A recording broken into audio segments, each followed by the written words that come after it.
ఉపవాస ప్రార్థనలోని శక్తి లేఖనాల్లో నుంచి కొన్ని మాటలు మీతో పంచుకుంటాను. పరిశుద్ధ గ్రంథమైన బైబిల్లో మనందరం ఎరిగినటువంటి ఒక దివ్యమైన మాట, యెహోవాకు అసాధ్యమైన కార్యం ఏదైనా కలదా అని దేవుడే సవాలు విసిరాడు. ఈ మాట అందరికీ తెలుసు కదా. దేవుడే అంటాడు, నాకు అసాధ్యమైనది ఏదైనా కలదా అని. నిజమే, దేవుడు సమస్తము సాధ్యపరచగలడు. ఆయనకు అసాధ్యమైనది ఏది లేదు. దేవునికి అసాధ్యమైనది ఏది లేదు. అది ఎంత నిజమో ఆ దేవుడే రెండు మాటలు చెప్పారు. విశ్వసించువానికి సమస్తము సాధ్యమేనని. రెండవది, ఉపవాస ప్రార్థనకు సమస్తము సాధ్యమేనని. అదే చంద్రాయణ రోగంతో బాధపడుతూ కొడుకుని తీసుకుని వస్తాడు కదా తండ్రి. ఆ కొడుకును బాగు చేసే పరంపరలో యేసు ప్రభువారు వాడినటువంటి మాటలు ఇవి. ఇది మత్తయి సువార్తలో చూస్తాం, మార్క్, లూకా సువార్త, 3 సువార్తల్లో కూడా ఈ మాట మనం చూస్తాం. యేసు ప్రభువారు అక్కడ మాట్లాడుతూ, మీ అల్ప విశ్వాసం చేతే ఇది మీరు చేయలేకపోయారు శిష్యులారా. మీకు ఆవగింజంత విశ్వాసం ఉంటే చాలు, ఈ కొండను ఎత్తబడి సముద్రంలో పడమన్నా అది పడిపోతుంది. విశ్వసించే వానికి సమస్తము సాధ్యమే, వానికి అసాధ్యమైనది లేదు అంటాడు. మరలా ప్రభువారిని వాళ్ళు అడిగారు, అయ్యా ఇది ఎలా, మేం చేస్తే దయ్యం బాలేదు, మీరెందుకు ఎలా, మీరు చేస్తే ఎందుకు పోయింది అంటే ప్రభువారు అక్కడ వాడిన పదం ఉపవాసము ద్వారానే, ప్రార్థన ద్వారానే ఇది సాధ్యం, కానీ మరి దేని ద్వారా సాధ్యపరచబడదు. అంటే అసాధ్యాలను సుసాధ్యం చేయగలిగిన శక్తి నంబర్ 1 విశ్వాసానికి ఉంది, నంబర్ 2 ఉపవాస ప్రార్థనకు ఉంది. విన్నారా? అసాధ్యాలను సుసాధ్యం చేయగలిగిన శక్తి దేవునికి ఉంది అనేది ఎంత వాస్తవమో ఆ దేవుడే చెప్పిన మాట. దేవునికి ఉన్నంత శక్తి నీ విశ్వాసానికి ఉంది, దేవునికి ఉన్నంత శక్తి ఉపవాస ప్రార్థనకు ఉంది. విన్నారు ఈ మాట? దేవునికి ఎంత శక్తి ఉందో మరోసారి చెప్తా. దేవుడు ఎంత శక్తివంతుడు, దేవుడు ఎంత గొప్పోడు, ఎలాంటి అసాధ్యమైన కార్యాలు సుసాధ్యం చేయగలడో ఆ దేవునికి ఉన్న శక్తి విశ్వాసానికి ఉంది, ఉపవాస ప్రార్థనకు ఉంది. విన్నారా? ఎలాంటి విశ్వాసం? ఆవగింజంత విశ్వాసం. అంటే ఆవగింజ అంటే మరి ఏదో చిన్న విశ్వాసం ఉంటే చాలు అని కాదు. ఇప్పుడు ఆవగింజ ఉంది, గుమ్మడికాయ ఉంది. గుమ్మడికాయంత విశ్వాసం అనలేదు ప్రభు.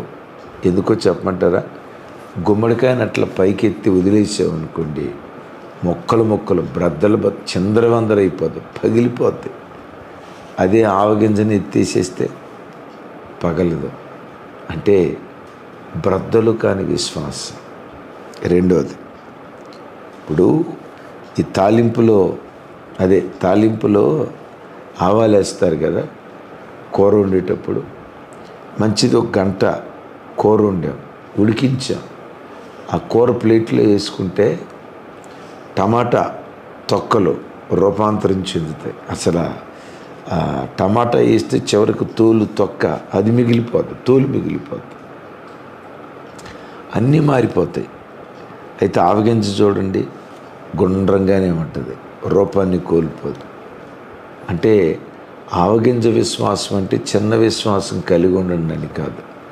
పరిస్థితులు వ్యతిరేకంగా ఉన్నా, పరిస్థితులు వ్యతిరేకంగా పనిచేస్తున్న చెక్కు చెదరని విశ్వాసం నీలో ఉంటే సమస్తము సాధ్యమే. రెండవది, ఉపవాస ప్రార్థన ద్వారా ఎందుకు శరీరాన్ని అలగొట్టుకోవాలి? శరీరాన్ని ఎందుకు దేవుని సన్నిధిలో ఉపవాసం చేత ఆయాసపరుచుకోవాలి? కుటుంబాలను ఏలుబడి చేస్తున్న దయ్యపు శక్తులు, దురాత్మ శక్తులు చీకటి అంధకార దురాత్మ క్రియలు మన కుటుంబాల్లో నుంచి వెళ్ళిపోవాలంటే ఉపవాసమే మన ఆయుధం. తమ్ముడు, నీ కుటుంబాన్ని ఏ దురాత్మ క్రియలు ఏలుబడి చేస్తున్నాయి? ఏ అపవాది క్రియలు ఏలుబడి చేస్తున్నాయి? ఏ అపవాది క్రియల చేత మానసికంగా నలిగిపోతూ కన్నీరు మున్నీరుగా ఏడుస్తూ, ఏ దురాత్మ క్రియల చేత నలగొట్టబడుతూ కుటుంబంలో శాంతి సమాధానం లేక అల్లాడిపోతున్నారు? నీ ఇంటిని ఏలుబడి చేస్తున్న ప్రతి దురాత్మ క్రియలతో ప్రతి దురాత్మ క్రియను దునుమాడి ఏలుబడి చేస్తున్న దురాత్మలను పారద్రోలగలిగిన శక్తి ఉపవాస ప్రార్థనలో దాగుంది. ఆ చిన్నోడి సంగతి, అదే చాంద్రాయణ రోగంతో పీడించబడుతున్న వాని సంగతి, ఆ దయ్యం వాడిని పట్టడాన్ని బట్టి వాడు పండ్లు కొరుకుచు, కేకలు వేయచ్చు, నొరగలు కక్కుచు, నీళ్లు కనపడినా చాలు వాడు నీళ్ళల్లోనూ నిప్పుల్లోనూ పడిపోతా తను తాను గాయపరుచుకుంటున్నాడట. విన్నారా? ఒక వ్యక్తి, గమనించండి, దురాత్మ క్రియలు 2 రకాలుగా ఉంటాయి. ఒకటి సైలెంటు, రెండోది వైలెంట్.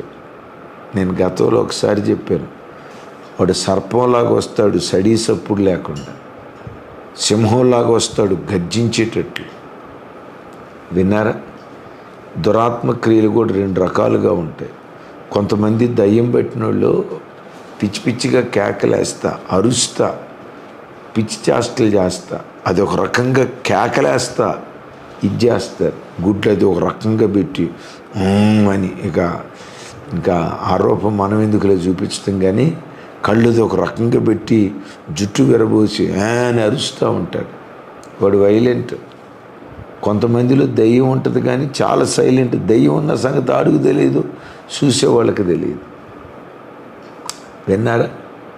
కొంతమంది 24 గంటలు నిద్రపోతూనే ఉంటారు, అదొక దయ్యం.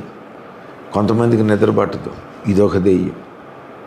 కొంతమంది ఎంత తింటారు, అదొక దెయ్యం.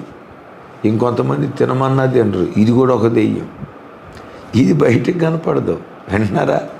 ఇది సైలెంట్ దెయ్యాల పని. కొన్ని వైలెంట్గా ఉంటాయి, కొన్ని సైలెంట్గా ఉంటాయి. సైలెంట్గా ఉన్న వైలెంట్గా ఉన్న దురాత్మలను పారద్రోలగలిగిన కుటుంబాలను ఏలుబడి చేస్తున్న చీకటి శక్తులను పారద్రోలగలిగిన శక్తి ఉపవాస ప్రార్థనలో దాగుంది. విన్నారా? ఈ దయ్యం పట్టినోడట తల్లిదండ్రులు అంట, తండ్రిని అడుగుతాడు యేసు ప్రభు వారు. వీనికి ఇది ఎప్పటి నుండి? బాల్యం నుండే. ఆ తండ్రి సమస్య కుమారుడు. ఆడు పుట్టినప్పటి నుంచి తండ్రి ఆ కొడుకును బట్టి సమస్యాత్మకంగా బాధపడుతున్నాడు. వాక్యం వింటున్న బిడ్డలారా, ఆ తండ్రికి కొడుకు సమస్య అయితే నీ ఇంట్లో ఉన్న సమస్య ఏది? కొడుకేనా?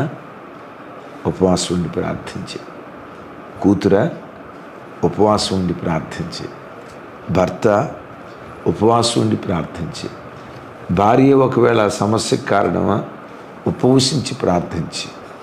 ఆర్థిక సమస్యల, అప్పుల, కుటుంబాన్ని ఏలుబడి చేస్తున్న అపవిత్రమైన జీవితం, ఏ కారణాన్ని బట్టి ఈరోజు ఆ తండ్రి కొడుకును బట్టి దుఃఖపడుతున్నట్లుగా ఏ కారణాన్ని బట్టి నువ్వు దుఃఖపడుతున్నావు? నీ దుఃఖానికి కారణం ఏంటి? నీ దుఃఖపు ముళ్ళును విరవగలిగిన శక్తి నీ మోకాళ్ళ ప్రార్థనలో దాగుంది. సరే, ఈ చిన్నోడు వీడు చేసే చేష్టలు, పళ్ళు పటపటమని గురుగుతాడట, కేకలేస్తాడట. చూడండి, మన ఇళ్ళలో పళ్ళు 2 సందర్భాల్లో కొరుకుతాం. ఎప్పుడో చెప్పమంటారా? కొంతమంది కోపం వచ్చిందంటే పొట్ట పళ్ళు పొట్టమని గురుగుతారు. ఇది ఏ స్పిరిట్ అనుకుంటున్నారు? కేకలేస్తారు.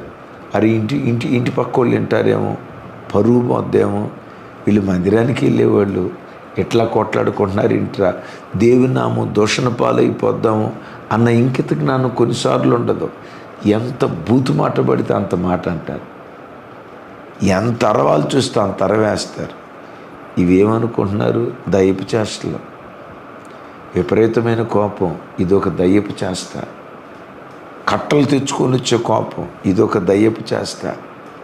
కోపం వచ్చిందంటే అదుపు లేకుండా నోటికి ఎంత మాట పడితే అంత మాట అంటాం, ఇదొక దయ్యపు చేష్ట. నా మాట అర్థమవుతుందా? ఇలాంటి కోపం అనే దయ్యపు చేష్టలు, కేకలు అనేటువంటి దయ్యపు చేష్టల్ని పారద్రోలేది దేవుని సన్నిధిలో చేసే ఉపవాస ప్రార్థన. కొంతమంది ఆ కోపం వచ్చినప్పుడు విచిత్రం చూడండి, గోడకేసి బలవంతంగా గుద్దుకుంటారు. అట్లా గుద్దుకొని చేతులు కట్టించుకొని మళ్ళీ మా దగ్గరికి వచ్చి ప్రార్థన చేయమన్న భక్త మహాశయులు కూడా కొంతమంది ఉన్నారు. ఆ విచిత్రం. తమ్ముడా, ఎందుకు చేయి కట్టించుకున్నావు చెప్పలేడు. పక్కన ఇంటి పిల్లలో భార్య చెప్పిద్ది, అన్నయ్య ఆయన కోపం వస్తే ఇక మమ్మల్ని మేము ఎక్కడిదైపోతామని చెప్పి గోడకేసి కిటికీకేసి పెట్టమని కొట్టుకుంటాడన్న. చెయ్యి ఇరిగిపోయింది, బొట్టన వేలు ఇరిగిపోయింది, ఏరికిరాకు వచ్చింది. తమ్మును తాము గాయపరుచుకుంటారు. నిజమే, తాగుబోతోడు తాగి ఆ తాగుబోతనంతో ఎక్కడో రోడ్డు మీద పడిపోయి గాయాల పాలైపోతాడు. తాగుబోతనం ఇదొక దురాత్మ. తను గాయపరుచుకోవటం ఇదొక దురాత్మ. ఎప్పటి నుంచి వీడికి వ్యాధి ఉంది? బాల్యం నుండే. అంటే ఎన్నో సంవత్సరాల నుంచి ఆ సమస్య ఉందా? ఎన్ని సంవత్సరాల సమస్య అయినా విరుగుడు ఉపవాస ప్రార్థనే. వాడు నీళ్ళల్లో పడిపోయేవాడట, నిప్పుల్లో పడిపోయేవాడట. నిప్పులు మహాశ్రమలు, నీళ్ళు అవమానం. విన్నారా? నిప్పులు మహాశ్రమలు. తమ్ముడు, మహాశ్రమలు అనుభవిస్తున్నావా? నిప్పులు కొలిమిలో కాల్చబడుతున్నావా? సమస్యల కొలిమిలో కాల్చబడుతూ బ్రతకాలో చావాలో అర్థం కాక భయానకరంగా పరిస్థితి మారిపోయిందా? నిప్పుల్లో పడిపోయి కాలిపోయేటువంటి బ్రతుకులను కాపాడే శక్తి, అందులో మరెన్నడూ పడిపోకుండా విడిపించగలిగిన శక్తి ఉపవాస ప్రార్థనకే సాధ్యం. నీళ్ళల్లో పడిపోతున్నారు. నీళ్ళు దేనికి గుర్తు? నిందలు, అవమానాలు. ఒకవేళ ఈ వాక్యం వింటున్న తమ్ముడా, చెల్లి, కుటుంబంలో కొన్ని పరిస్థితులను బట్టి అవమాన పాలైపోయావా? వీడు పిల్లల్ని పెంచలేకపోయాడు, ఉద్యోగం అయితే పెద్ద ఉద్యోగమే చేస్తున్నాడు, కానీ మనిషి చూస్తే పెద్ద మనిషిలాగా ఉంటున్నాడు, కానీ పిల్లల్ని పెంచడం ఈయనకి చేతగాల. కూతురు చూడు ఎట్లా దారి తప్పిందో, నిందపడ్డావా? కొడుకు చూడు ఎట్లా దారి తప్పాడో, నిందపడ్డావా? ఇలా బ్రతుకులు ఎప్పుడూ అప్పులే, నిందపడ్డావా? వీళ్ళు దేవుణ్ణి నమ్ముకున్నానన్నారు, చూడు వాళ్ళ కుటుంబాలు ఎట్లున్నాయో, నిందపడ్డావా? ఏ నీళ్ళలో నువ్వు పడిపోయినా నేను చెప్తున్నా, ఈ దయ్యపు క్రియల నుంచి, మన కుటుంబాలే నేలుబడి చేస్తున్న ఈ అంధకార చీకటి శక్తుల నుంచి నీకు నాకు విడుదలివ్వగలిగిన శక్తి ఉపవాస ప్రార్థనలోనే ఇది సాధ్యం.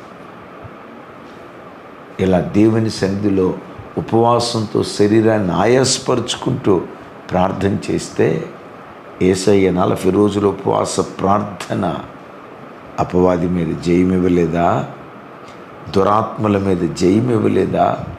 దురాత్మలను దునుమాడి సైతానుగడి తలను యేసయ్య చితకగొట్టలేదా? కారణం ఏంటో చెప్పమంటారా? ఉపవాసం.